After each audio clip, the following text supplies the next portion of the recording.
ਅੱਜ ਕਬਰਸਤਾਨ ਦੇ ਵਿੱਚ ਮੈਂ ਕਈ ਕਬਰਾਂ ਐਸੀਆਂ ਵੇਖੀਆਂ ਨੇ ਜਿਹੜੀਆਂ ਬਹਿ ਵੀ ਗਈਆਂ ਨੇ, ਜਿਹੜੀਆਂ ਨਾਮੋ ਨਿਸ਼ਾਨ ਜਿਨ੍ਹਾਂ ਦਾ ਮਿਟਦਾ ਪਿਆ ਵੇ।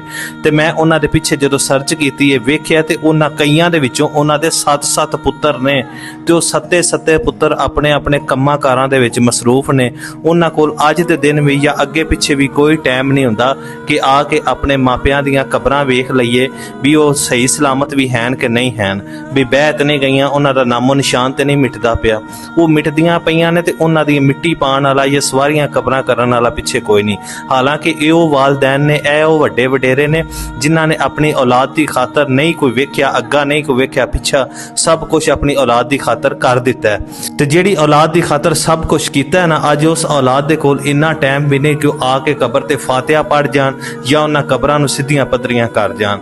ਇਹ ਕਬਰਾਂ ਵੇਖ ਕੇ ਤੇ ਮੈਨੂੰ ਮੀਆਂ ਸਾਹਿਬ ਦਾ ਇੱਕ ਸ਼ੇਰ ਯਾਦ ਆ ਗਿਆ ਜਿੰਦੇ ਵਿੱਚ ਉਹ ਫਰਮਾਉਂਦੇ ਨੇ ਕਿ ਜਿੰਨਾ ਬਿਨਾਂ ਇੱਕ ਪਲ ਨਹੀਂ ਸੀ ਨਿਭਦਾ ਤੇ ਉਹ ਸ਼ਕਲਾਂ ਯਾਦ ਨਾ ਰਹੀਆਂ।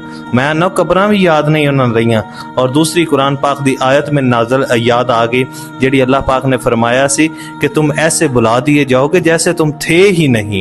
मैं तो कबरां वेख के ते मैनूं ये सब कुछ याद हुंदा पिया कि यार जिहड़ी औलाद दी खातर, जिहड़े बच्चों की खातर, बीवी की खातर या भैणां भरावां की खातर या माँ प्यो की खातर जिहड़े लोग उस रब नूं भुला दिंदे ने या उस रब नूं याद नहीं रखते, तो फिर वो औलाद का किवें हौसला पै जांदा कि जिहड़े माँ प्यो भैन भरा बीवी बच्चियां ने साडी खातर सब कुछ भुला दिता सी ते असीं अज उन्हां नूं भुलाए बैठे हां, उन्हां दी कबर ते जाके फातिहा भी नहीं आखदे पे।